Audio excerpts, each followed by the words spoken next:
Hello friends, ഇന്നത്തെ എപ്പിസോഡിൽ ശാലിനിയെ phone വിളിക്കുന്ന സത്യയുടെയും പപ്പിയുടെയും സ്കൂളിലെ പ്രിൻസിപ്പൽ സത്യഭാമയ്ക്ക് ഉടനെ തന്നെ സത്യയുടെ പേരിനെ കാണുമെന്നും സത്യയുടെ അമ്മയെ ഉടനെ തന്നെ കാണണമെന്നുമുള്ള സത്യഭാമയുടെ ആവശ്യം പ്രിൻസിപ്പൽ ശാലിനിയെ അറിയിച്ചു. അത് കേട്ട ശാലിനി പറയുന്നത്, അതെന്താ, എന്ത് കാരണത്താലാണ് എന്ന് ചോദിക്കുമ്പോൾ ഉടനെ തന്നെ ടീച്ചർ ശാലിനിയോട് പറഞ്ഞു, അത് പിന്നെ ഇവിടെ സംഭവിച്ച ആ വലിയൊരു മഹാസംഭവത്തിന് അന്ന് പപ്പിയോടൊപ്പം ഉണ്ടായിരുന്നത് മേഡത്തിന്റെ മകളായിരുന്നല്ലോ. സത്യയ്ക്കൊപ്പം കാട്ടിലേക്ക് ഒളിച്ചോടി പോയത് അന്ന് പപ്പിയായിരുന്നില്ലേ? അവർ പപ്പിയെന്ന് വിളിക്കുന്ന പത്മിനി ആയിരുന്നല്ലോ. അതുകൊണ്ട് തന്നെ അവരുടെ കാഴ്ചപ്പാടിൽ അവരുടെ കുട്ടിയുടെ സ്വഭാവം മോശമാക്കി മാറ്റുന്നത് മേഡത്തിന്റെ കുട്ടിയുമായിട്ടുള്ള സമ്പർക്കമാണ് എന്ന് ടീച്ചർ പറയുന്നത് കേട്ട് ശാലിനി പറഞ്ഞു, അത് പിന്നെ ടീച്ചർ എന്ന് പറഞ്ഞ് ശാലിനി അതിന് മറുപടി നൽകാൻ ഒരുങ്ങുമ്പോൾ ടീച്ചർ പറഞ്ഞു, അതെ, ഇതിനെ എതിർക്കുന്ന വാദമുഖങ്ങളൊന്നും ഞങ്ങളുടെ പക്കലില്ല ടീച്ചർ.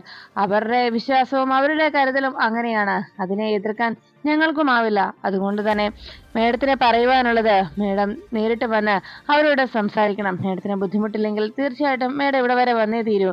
മേഡം പറഞ്ഞിട്ടുള്ളത്, മറ്റ് എന്ത് പ്രശ്നവും എത്രയൊക്കെ തിരക്കുകളുണ്ടെങ്കിലും സത്യമോളുടെ കാര്യം കഴിഞ്ഞിട്ട് മാത്രമേ തിരക്കുകൾ ഉണ്ടാവുകയുള്ളൂ, അല്ലെങ്കിൽ തനിക്ക് തിരക്കിലേക്ക് പോകാൻ കഴിയൂ എന്നായിരുന്നില്ലേ മേഡം പറഞ്ഞിട്ടുള്ളത്. അതുകൊണ്ട് തന്നെ ഈ ഒരു അവസ്ഥയിൽ മേഡം തീർച്ചയായിട്ടും ഓഫീസ് വരെ ഒന്ന് വരണം. അല്ലെങ്കിൽ എന്നോട് സത്യാമ്മ പറഞ്ഞിരിക്കുന്നത്, മേഡം വന്നില്ല എന്നുണ്ടെങ്കിൽ, മേഡവുമായി സംസാരിക്കാൻ കഴിയില്ല എന്നുണ്ടെങ്കിൽ ഇവിടുന്ന് പത്മിനിയുടെ TC വാങ്ങിക്കുമെന്നാണ്. അങ്ങനെ TC വാങ്ങിച്ച് സത്യാമ്മയുടെ പേരക്കുട്ടി ഇവിടെ നിന്ന് പോയി കഴിഞ്ഞാൽ അത് നമ്മൾ ഈ സ്കൂളിന് തന്നെ അതൊരു മാനക്കേടാണ്. പിന്നെ ഈ സ്കൂളിന്റെ അവസ്ഥ എന്തെന്ന് മേഡത്തിനൊന്ന് ആലോചിച്ചൂടെ? എല്ലാവരും എന്ത് കാരണത്താൽ ഇത് സംഭവിച്ചുവെന്ന് അന്വേഷിക്കും. സത്യാമ്മ തന്റെ പേരക്കുട്ടിയെ സ്കൂളിൽ നിന്ന് മാറ്റിയതിന്റെ കാരണം അന്വേഷിച്ച് പല ആളുകളും വന്നെത്തും. അവസാനം ഈ സ്കൂളിന്റെ നിലനിൽപ്പ് തന്നെ ഇല്ലാതായെന്ന് വരും. അങ്ങനെ ഒരു അവസ്ഥയിലേക്ക് ഈ സ്കൂളിനെ എത്തിക്കണമെന്നാണോ മേഡത്തിന്റെ ആഗ്രഹം എന്ന് ടീച്ചർ ചോദിച്ചത് കേട്ട് ശാലിനി മനസ്സില്ലാ മനസ്സോടെ ശരി, ഞാൻ വരാം എന്ന് സമ്മതിക്കുന്നു. അങ്ങനെ ശാലിനി സമ്മതം മൂളിയതോടെ പ്രിൻസിപ്പാളും വളരെ സന്തോഷത്തിലായി. എനിക്കല്പം തിരക്കുണ്ട് എന്ന് ശാലിനി പറഞ്ഞുകൊണ്ട് ഫോൺ വയ്ക്കുമ്പോൾ അവിടെ പ്രിൻസിപ്പലിന്റെ അടുത്ത് നിന്ന് ടീച്ചർ ചോദിച്ചു, എന്തായി ടീച്ചറെ, എന്തെങ്കിലും ഗുണമുണ്ടോ? അവർ വരുമോ എന്ന് ചോദിച്ചപ്പോൾ ടീച്ചർ പറഞ്ഞു, പിന്നില്ലാതെ, നമ്മൾ പറയേണ്ട രീതിയിൽ പറയേണ്ടതുപോലെ പറഞ്ഞാൽ ഇവിടെ കളക്ടർ എന്നല്ല, അതിന് മുകളിലുള്ള ആരാണെങ്കിലും വന്നെത്തും, അത് തീർച്ചയാണ്. വെറുതെ നമ്മൾ എന്തിനാണ് ഇതിനിടയ്ക്ക് കിടന്ന് കഷ്ടപ്പെടുന്നത്? അവർ രണ്ടുപേരും തമ്മിൽ ഏറ്റുമുട്ടിക്കോട്ടെ, സത്യയുടെ അമ്മയും തമ്മിൽ ഏറ്റുമുട്ടട്ടെ, അല്ലാതെ നമ്മൾ അതിനിടയ്ക്ക് കിടന്ന് ഞെരുങ്ങേണ്ട കാര്യമില്ലല്ലോ എന്ന പ്രിൻസിപ്പാളിന്റെ വാക്കുകൾ കേട്ട് ടീച്ചർ ചോദിച്ചു, മേഡം കൊള്ളാവല്ലോ. അങ്ങനെ പറഞ്ഞ് അവർ സംസാരിച്ച് ചിരിക്കുമ്പോൾ ശാലിനി എന്താണ് ചെയ്യേണ്ടതെന്നറിയാതെ ആകെ നിരാശയോടെ വീട്ടിൽ തന്നെ ആലോചനയിൽ മുഴുകുന്ന സമയത്ത് സത്യഭാമയും വിഷ്ണുവും കൂടി നേരെ സ്കൂളിലേക്ക് വന്നുകൊണ്ടിരുന്നു. സ്കൂളിലേക്ക് പോകുന്ന സമയത്ത് പപ്പിയാകെ ടെൻഷനോടെ കാറിലിരിക്കുമ്പോൾ വിഷ്ണു പപ്പിയെ നോക്കി പുഞ്ചിരിക്കുകയും ഒരു പ്രശ്നവുമില്ല എന്ന് കണ്ണ് അടച്ച് കാണിച്ച് പപ്പിയെ സമാധാനപ്പെടുത്തുമ്പോൾ പിൻസീറ്റിലിരിക്കുന്ന സത്യഭാമ വലിയ ഗൗരവത്തിൽ തന്നെയായിരുന്നു. അതേസമയം സ്കൂളിൽ നേരത്തെ വന്നെത്തിയ സത്യ ആകെ നിരാശയോടെ ആ വരാന്തയിൽ പപ്പിയുടെ വരവും പ്രതീക്ഷിച്ച് കാത്തിരുന്നു. അപ്പോഴേക്കും അവിടേക്ക് പപ്പി വരാറുള്ള കാറ് വന്ന് നിന്നതും പപ്പി വേഗം കാറിൽ നിന്നിറങ്ങി. വരാന്തയിൽ പപ്പിയെയും കാത്തിരിക്കുന്ന സത്യയെ പപ്പി കണ്ടതും പപ്പി വേഗം തന്നെ കാറിൽ നിന്നിറങ്ങി സത്യാമ്മയുടെ കയ്യിലേക്ക് വന്ന് പിടിച്ചു. ആ സമയത്ത് വിഷ്ണു കാറിൽ നിന്നിറങ്ങി അവിടെ വരാന്തയിലിരിക്കുന്ന സത്യയെ നോക്കി ഒന്ന് പുഞ്ചിരിച്ചു, കണ്ണടച്ചും കാട്ടി. അങ്ങനെ സന്തോഷപൂർവ്വം അവർ സൗഹൃദം വീണ്ടും സ്ഥാപിച്ചെടുക്കാനുള്ള ശ്രമം നടത്തുമ്പോൾ പപ്പി വേഗം തന്നെ സത്യയെ കണ്ടതും സത്യാമ്മയുടെ കൈവിട്ട് സത്യയെ എന്ന് വിളിച്ച് അരികിലേക്ക് പോകാൻ തുടങ്ങുമ്പോൾ സത്യഭാമ സത്യയെ പിടിച്ചു നിർത്തി. വേണ്ട എന്ന് പറയുമ്പോൾ വിഷ്ണു സത്യഭാമയെ നോക്കിയിട്ട് പറഞ്ഞു, അമ്മേ, എന്താ അമ്മേ, കുട്ടികളല്ലേ എന്ന് പറഞ്ഞപ്പോൾ സത്യഭാമ പറഞ്ഞു, അതെ, കുട്ടികളായതുകൊണ്ടാണ്. എടാ, നമുക്ക് നമ്മുടെ കുട്ടിയുടെ ഭാവിയാണ് വലുത്. അതുകൊണ്ട് തന്നെ നമ്മുടെ കുട്ടിക്ക്, അവൾക്ക് ഇനിയും ഇതുപോലെയുള്ള പ്രശ്നങ്ങളൊന്നും വരാതിരിക്കാനും അവൾക്ക് ഇതുപോലെയുള്ള അവസ്ഥകളൊന്നും ഉണ്ടാകാതിരിക്കാനുമാണ് ഞാനിപ്പോ ഇങ്ങനെയല്ല മുൻകരുതലെടുക്കുന്നത് എന്ന് പറഞ്ഞ് സത്യഭാമ ദേഷ്യത്തോടെ സത്യയെ നോക്കി. എന്നിട്ട് സത്യയോട് പറഞ്ഞു, ഇങ്ങോട്ട് വാ. അത് കേട്ടതും സത്യ ബാഗും എടുത്ത് വേഗം സത്യഭാമയുടെ അരികിലേക്ക് ചെന്നു. സത്യഭാമ അപ്പോഴേക്കും സത്യയെ നോക്കിയിട്ട് പറഞ്ഞു, നീ കേട്ടോണം, ഇനി മേലാൽ നിന്റെ നിഴൽ പോലും എൻ്റെ മോളുടെ നേരെ പതിക്കാൻ പാടില്ല, മനസ്സിലായോ? ഇനി ഒരു കാരണവശാലും എൻ്റെ മോളുടെ മുന്നിൽ നീ വന്നു പോവുകയോ നീ മിണ്ടാൻ ശ്രമിക്കുകയോ ചെയ്തേക്കരുത്, പറഞ്ഞത് കേട്ടോ എന്ന് ചോദിച്ചതും സത്യ ആകെ പേടിച്ചങ്ങനെ നിൽക്കുമ്പോ സത്യഭാമ വീണ്ടും ദേഷ്യത്തോട് ചോദിച്ചു, പറഞ്ഞു കേട്ടോടി, ഞാൻ നിന്നോടാ പറഞ്ഞത് എന്ന് ചോദിച്ചതും കേട്ടു എന്ന് സത്യ തലകുലുക്കി. അപ്പോഴേക്കും സത്യ അങ്ങനെ തലകുലുക്കുമ്പോഴേക്കും പപ്പിയുടെ നേരെ തിരിഞ്ഞിട്ട് സത്യഭാമ പറഞ്ഞു, പപ്പി, നിന്നോടും കൂടിയായി പറയുന്നത്, നിങ്ങൾ രണ്ടുപേരോടും കൂടി ഇനി മേലാൽ നിങ്ങൾക്കിടയിൽ യാതൊരു സൗഹൃദ സംഭാഷണമോ രണ്ടുപേരും തമ്മിൽ ഇനി കൂട്ടുകൂടുകയോ ചെയ്തു പോകരുത് എന്ന് പറഞ്ഞ് സത്യാമ്മ താക്കീത് ചെയ്യുമ്പോൾ അവിടേക്ക് ടീച്ചർ വന്നെത്തി. ടീച്ചർ വന്നതും നമസ്കാരം സത്യാമ്മേ എന്ന് പറയുന്നതും സത്യഭാമ ദേഷ്യത്തോടെ പറഞ്ഞു, അതെ, ഞാൻ നിങ്ങളുടെ നമസ്കാരം ഒന്നും സ്വീകരിക്കാൻ വന്നതല്ല. അല്ല, എവിടെ നിങ്ങളുടെ പ്രിൻസിപ്പാള്? ഈ സത്യയുടെ അമ്മ എവിടെ? അതെല്ലാം കേട്ടതും ടീച്ചർ പറഞ്ഞു, അതെ, അവിടെ പ്രിൻസിപ്പൽ മാഡം ഇത്രയും നേരം സത്യാമ്മയെ കാത്ത് ഈ വാതിക്കൽ നിൽപ്പുണ്ടായിരുന്നു. സത്യാമ്മ പ്രിൻസിപ്പൽ മാഡത്തിന്റെ റൂമിലേക്ക് ചെന്നോളൂ, ഞാൻ കുട്ടികളെ ക്ലാസ്സിലാക്കിക്കോളാം എന്ന് പറഞ്ഞപ്പോ സത്യഭാമ ടീച്ചറെ നോക്കിയിട്ട് പറഞ്ഞു, അതെ, ഇപ്പൊ നടന്ന സംഭവങ്ങളൊക്കെ ഞാൻ അങ്ങ് ക്ഷമിക്കുകയാണ്. പക്ഷെ ഇനി ഇതുപോലെ എന്തെങ്കിലും ആവർത്തിക്കപ്പെട്ടാൽ ഇനിയും പപ്പിയും ഈ സത്യ എന്ന് പറയുന്ന ഈ പെക്കൊച്ചുമായി ഇനിയൊരു ചങ്ങാത്തമുണ്ടായാൽ അത് ഞാൻ ഒരിക്കലും അനുവദിക്കില്ല. പിന്നെ ഒരു കാര്യം ഞാൻ പറഞ്ഞേക്കാം ടീച്ചറെ, ഈ സ്കൂള് എന്ന് ഇതുപോലെ തന്നെ ഇവിടെ ഉണ്ടാകണമെന്നാണല്ലോ ടീച്ചറുടെ ആഗ്രഹവും. അതുപോലെ തന്നെ ഈ ജോലി ടീച്ചർക്കെന്നും ഈ സ്കൂളിൽ ഉണ്ടാകണമെന്നും ടീച്ചറും ആഗ്രഹിക്കുന്നുണ്ടല്ലോ. ഇതിനെയൊക്കെ മറികടന്ന് ഈ സ്കൂളിലുള്ളവരോ സ്കൂളുകാരോ ടീച്ചർമാരോ ചെയ്തെന്ന് ഞാൻ അറിഞ്ഞാൽ പിന്നെ ഈ സ്കൂളിന്റെ സ്ഥാനത്ത് ഇങ്ങനെ ഒരു ഓർമ്മ മാത്രമേ ഉണ്ടാവൂ. അതോടൊപ്പം തന്നെ ടീച്ചറുടെ വീട്ടിലെ പ്രാരാബ്ധം കൂടുകയും ചെയ്യും. ഞാൻ പറഞ്ഞത് മറക്കണ്ട എന്ന് പറഞ്ഞ് സത്യഭാമ ഗൗരവത്തോടെ പ്രിൻസിപ്പളിന്റെ അരികിലേക്ക് പോകുമ്പോൾ വിഷ്ണു പപ്പിയെ നോക്കി കണ്ണ് അടച്ച് കാണിച്ചിട്ട് കുഴപ്പമൊന്നുമില്ല എന്നൊന്ന് പുഞ്ചിരിച്ച് കാണിച്ച് വിഷ്ണു സത്യാമ്മയോടൊപ്പം പ്രിൻസിപ്പാളിന്റെ റൂം ലക്ഷ്യം വെച്ച് നടന്നു. ഈ സമയത്ത് സത്യയും പപ്പിയും ആകെ വിഷമത്തോടെ രണ്ടുപേരും അങ്ങനെ സങ്കടപ്പെട്ട് നിൽക്കുമ്പോൾ ടീച്ചർ അരികിലേക്ക് എത്തി. പത്മിനി വാ എന്ന് പറഞ്ഞ് പപ്പി അരികിലേക്ക് വിളിച്ചു. പപ്പിയിലെ ഒരു കയ്യിൽ പിടിക്കുകയും അപ്പുറത്ത് മാറിയാകെ വിഷമിച്ചിരിക്കുന്ന സത്യയെയും ടീച്ചർ മോളും വാ എന്ന് പറഞ്ഞ് സത്യയെ തൻ്റെ ഇടത് കൈയിലും ചേർത്ത് പിടിച്ച് ആ ടീച്ചർ രണ്ട് കുട്ടികളെയും കൊണ്ട് ആ ക്ലാസ് റൂമിലേക്ക് പോകുന്നു. ഈ സമയത്ത് പ്രിൻസിപ്പാളിന്റെ റൂമിൽ സത്യാമ്മയുടെ വരവും പ്രതീക്ഷിച്ച് കാത്തിരിക്കുകയായിരുന്നു സത്യഭാമ. സത്യഭാമയുടെ വരവും പ്രതീക്ഷിച്ച് കാത്തിരിക്കുകയായിരുന്നു സത്യയുടെ ഗാർഡിയൻ എന്ന നിലയിൽ വന്നെത്തിയ ദേവൻ. അപ്പോഴേക്കും ശാലിനി തൻ്റെ കളക്ടറെ ആ കാറിൽ സ്കൂൾ കോമ്പൗണ്ടിലേക്ക് വന്നിറങ്ങി. പ്രിൻസിപ്പാളിന്റെ റൂമിലിരിക്കുന്ന ദേവനോട് പ്രിൻസിപ്പാൾ പറഞ്ഞു, സത്യാമ്മ എന്ന് പറഞ്ഞാൽ ഈ നാടിനെ തന്നെ വിലക്ക് മേടിക്കാൻ അത്ര കഴിവുള്ള ഒരു സ്ത്രീയാണ് സത്യാമ്മ. അതുകൊണ്ട് തന്നെ അവരോട് ഏറ്റുമുട്ടാൻ പോകുമ്പോൾ നിങ്ങൾ സൂക്ഷിക്കണം, എനിക്കതേ പറയാനുള്ളൂ സർ എന്ന് പറഞ്ഞ് അങ്ങനെ സംസാരിച്ചിരിക്കുമ്പോൾ സത്യഭാമ അവിടേക്ക് എത്തി. സത്യാമ്മയുടെ പിന്നാലെ വിഷ്ണുവും കൂടി അകത്തേക്ക് കയറി വന്നു. സത്യഭാമ പ്രിൻസിപ്പാളിന്റെ അരികിലേക്ക് എത്തിയിട്ട് ചോദിച്ചു, മാഡം TC ഞാൻ ചോദിച്ചിരുന്നു എന്ന് പറയുമ്പോൾ ആകെ വിഷമത്തോടെ സത്യാമ്മയെ നോക്കുകയാണ് പ്രിൻസിപ്പൾ. അത് പിന്നെ സത്യാമ്മ എന്ന് പറയുമ്പോൾ സത്യഭാമ പറഞ്ഞു, അതെ, ഞാൻ ചോദിച്ചില്ലേ, അതങ്ങ് തന്നാ മതി എന്നറിയിച്ചു. അപ്പോഴേക്കും ആകെ ആശ്ചര്യപ്പെട്ടുകൊണ്ട് ദേവൻ നോക്കി. ഇതേ സമയം ദേവനെ കണ്ടതും വിഷ്ണുവിന് അന്ന് ആ സ്കൂളിൽ വെച്ച് സത്യയും പപ്പിയും കാണാതായത് വിവരം അറിഞ്ഞ് അവിടേക്ക് എത്തിയ ആള് തന്നെയാണ് എന്ന് ഈ മുന്നിലിരിക്കുന്നത് എന്നുള്ള സത്യം വിഷ്ണു അറിയുന്നു.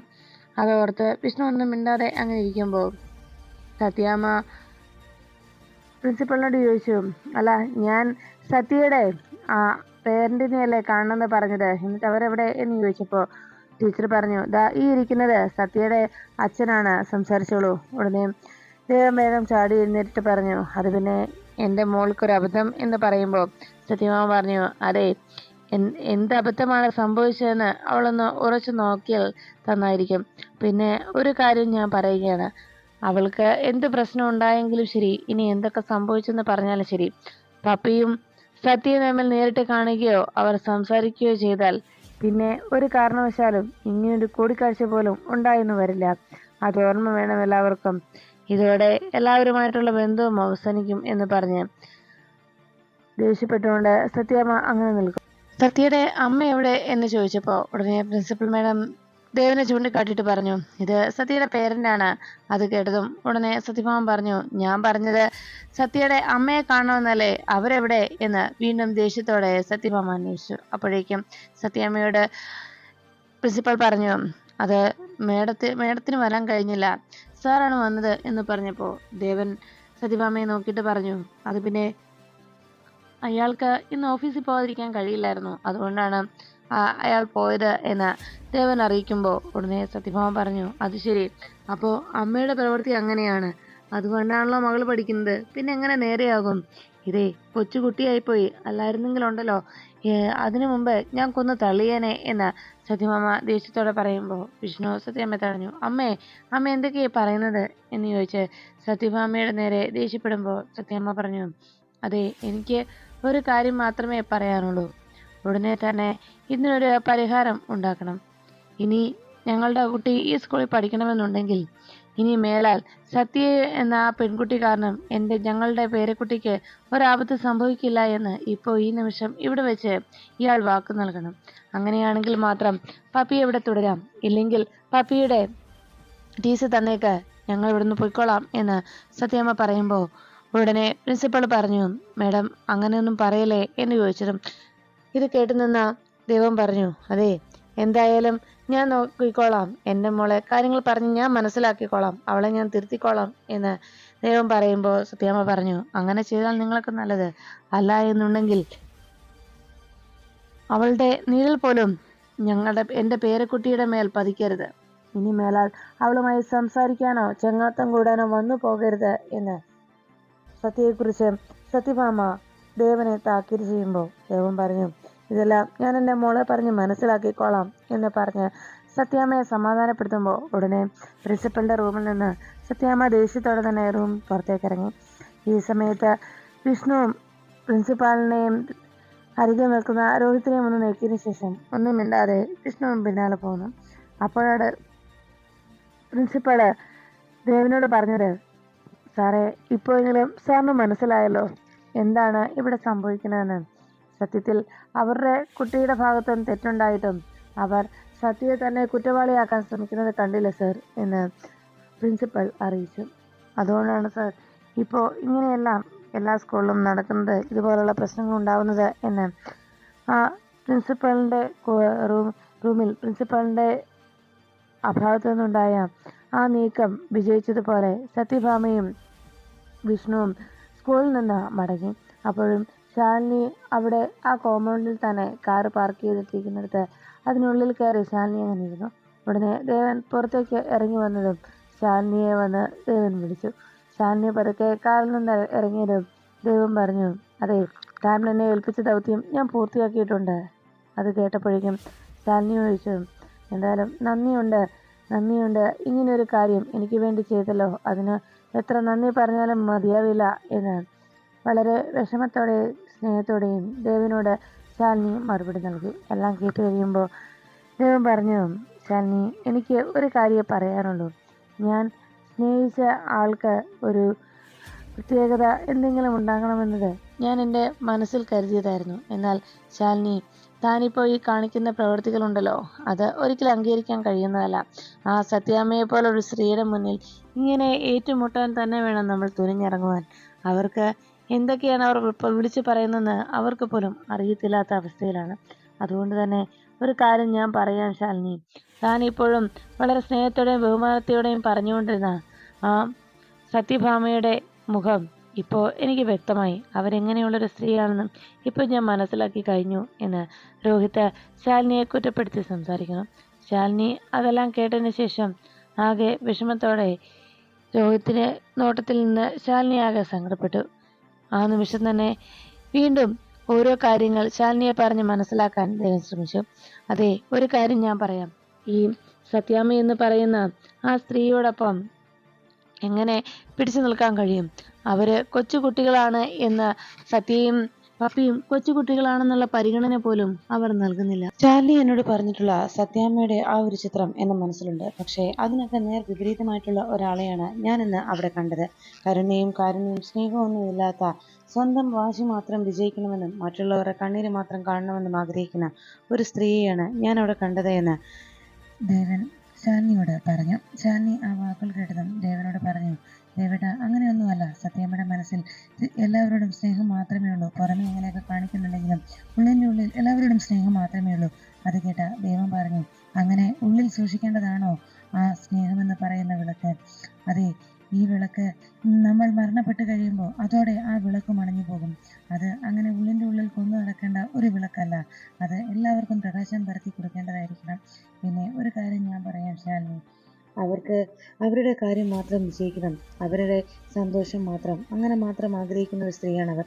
അല്ലെങ്കിൽ ഉദാഹരണമായിട്ട് നമ്മുടെ സത്യ അവരുടെ മകളോടൊപ്പം, പേരക്കുട്ടിയോടൊപ്പം ഇവിടെ പഠിച്ചാൽ അവരുടെ പേരക്കുട്ടിയെ വഷളാക്കുന്നത് നമ്മുടെ സത്യമോളാണെന്ന് അവർ വിശ്വസിക്കണം. അങ്ങനെ ഉണ്ടെങ്കിൽ അവർക്ക് അവരുടെ കുട്ടിക്ക് TC വാങ്ങിച്ച് ഇവിടെ നിന്ന് പോകാമല്ലോ. പക്ഷെ അതിനവർ തയ്യാറാകുന്നില്ലല്ലോ. അതുകൊണ്ട് തന്നെ എന്ത് മനസ്സിലാക്കണം, രണ്ടുപേരും ഒരു സ്കൂളിൽ തന്നെ പഠിച്ചുകൊണ്ട് എന്നാൽ അവർ പരസ്പരം മിണ്ടാനാകാതെ അകന്നു നിൽക്കുന്ന, പപ്പിയോട് സംസാരിക്കാൻ പോലും കഴിയാതെ സത്യ ആകെ മാറി നിൽക്കേണ്ടി വരുന്ന ആ ഒരവസ്ഥയിൽ നമ്മുടെ സത്യക്കുണ്ടാകുന്ന വേദന, ആ വീർപ്പുമുട്ടൽ, അത് കണ്ടവർക്ക് ആനന്ദിക്കണം. അതാണ് അവരുടെ ലക്ഷ്യം. ഒരു കണക്കിന് നിങ്ങൾ രണ്ടുപേരും പിരിഞ്ഞിരിക്കുന്നതിൽ ഒരു തെറ്റും പറയാൻ കഴിയില്ല. ഇതുതന്നെയാണ് അതിന് കാരണമെന്ന് എനിക്കിപ്പോൾ മനസ്സിലായി.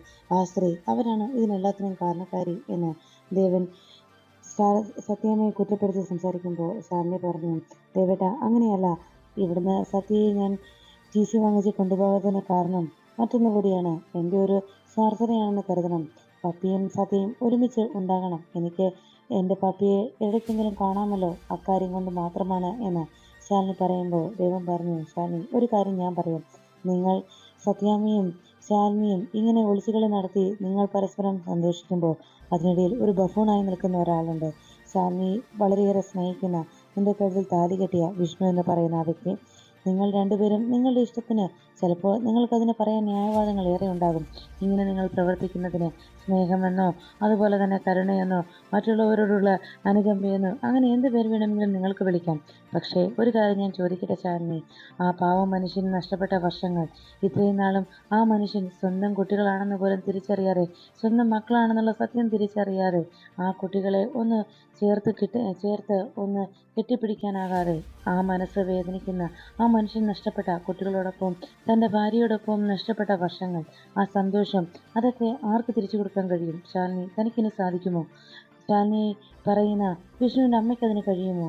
ആ മനുഷ്യന് നഷ്ടപ്പെട്ട വർഷങ്ങളെക്കുറിച്ച് നിങ്ങൾ ആരെങ്കിലും ചിന്തിക്കുന്നുണ്ടോ എന്നല്ല ചോദിച്ച് ദേവൻ ശാലിനിയോട് ദേഷ്യപ്പെട്ടു. ശാലിനി, പഴയ കാലത്തെ കാരണവന്മാരെ കുറിച്ചുള്ള അത്തരം ചിന്താഗതികളൊക്കെ കളയണം ശാലിനി. അതൊക്കെ ശാലിനി ഇല്ലാതാക്കേണ്ട കാലം കഴിഞ്ഞു. അതൊന്നും ഇന്നത്തെ കാലത്ത് നടപ്പിലാകുന്ന കാര്യങ്ങളല്ല.